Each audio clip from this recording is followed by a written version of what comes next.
എല്ലാവരും സുഖമല്ലേ? ഇന്ന് തക്കാളി ചട്നി ഉണ്ടാക്കാൻ കാണിച്ചു തരാം. ഇതിന് വേണ്ട കാര്യങ്ങൾ നോക്കാം. ഒരു വലിയ സവാള പകുതി എടുത്തിട്ടുണ്ട്, അത് പൊടിയായി അരിയുക.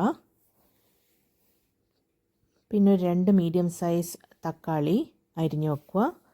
ഇന്ന് ഞാൻ ഡൈസ്ഡ് ടൊമാറ്റോ എടുത്തിട്ടുള്ളത്, അതിന് കുറച്ച് പൾപ്പും ഉണ്ട്. ഇത് എളുപ്പമാണ് ചെയ്യാൻ വേണ്ടിയിട്ട്. വീട്ടിൽ ടൊമാറ്റോ ഇല്ലാത്തപ്പം പെട്ടെന്ന് എടുത്ത് യൂസ് ചെയ്യാൻ പറ്റുന്ന വിധത്തിൽ. ഇത് ഒരു 3 ക്ലോവ്സ് ഗാർലിക് എടുത്തിട്ടുണ്ട്, അത് പൊടിയായി അരിയുക. പിന്നെ ഉപ്പ്, പിന്നെ മുളക് പൊടി, അത് 1 ടേബിൾ സ്പൂൺ എടുത്തിട്ടുണ്ട്. നിങ്ങളെ എരിവിനനുസരിച്ച് ഓൾട്ടർ ചെയ്യാം. പിന്നെ വറുത്തിടാൻ വേണ്ടിയിട്ട് കരിവേപ്പില, കുറച്ച് കടുക്.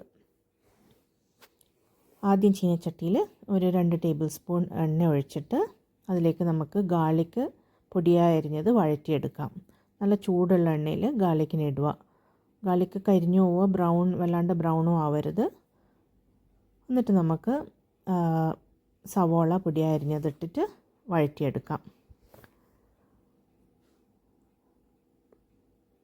ഈ തക്കാളി ചട്നി വളരെ എളുപ്പത്തിൽ ചെയ്യാൻ പറ്റുന്ന ഒരു ഡിപ്പാണ്. ഇപ്പോൾ സാമ്പാറൊക്കെ ഉണ്ടാക്കാൻ കുറേ ടൈം എടുക്കില്ലേ, ഇത് ആവുമ്പം ആ ഒരു എരിവും ടാങ്ങിനെസ്സും ഒക്കെ പെട്ടെന്ന് കിട്ടുന്ന ഒരു നല്ല ടേസ്റ്റി ചട്നിയാണ്. ഇനിയിപ്പോൾ ഞാൻ മുളക് പൊടി ഇട്ടിട്ടുണ്ട്, പിന്നെ ഉപ്പ്,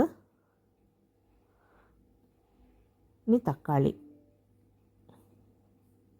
ഇതൊക്കെ കൂടെ ഇട്ട് വഴറ്റുക. തക്കാളി നമ്മൾ പൊടിയായി അരിഞ്ഞ തക്കാളിയാണ് ഇടുന്നതെങ്കിൽ അത് സോഫ്റ്റ് ആവുന്നവരെ വഴറ്റിയെടുക്കുക. വേണമെങ്കിൽ ഒരിത്തിരി വെള്ളം ഒഴിച്ചു കൊടുക്കാം. ഇതിപ്പോൾ ഞാൻ പൾപ്പ് യൂസ് ചെയ്ത കാരണം വെള്ളത്തിൻ്റെ ആവശ്യമില്ല. ഇനി നമുക്ക് ഇത് ഒന്ന് വെന്ത് കഴിയുമ്പോൾ ഇതിനൊന്ന് അരച്ചെടുക്കുക വേണ്ടത്. മിക്സിയിലിട്ട് അരച്ചെടുത്താലും മതി. ഞാനിന്ന് ഹാൻഡ് ഹെൽഡ് മിക്സർ എടുത്തിട്ട് ബ്ലെൻഡ് ചെയ്യാന്ന്.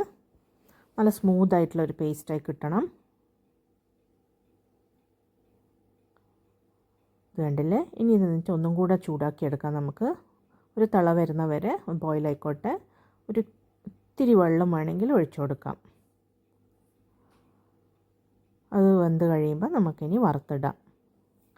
വറുത്തിടാൻ കടുക്, കരിവേപ്പില ആണ് ഞാൻ ഇട്ടിട്ടുള്ളത്. വറമുളക് വേണമെങ്കിൽ ഇടാം.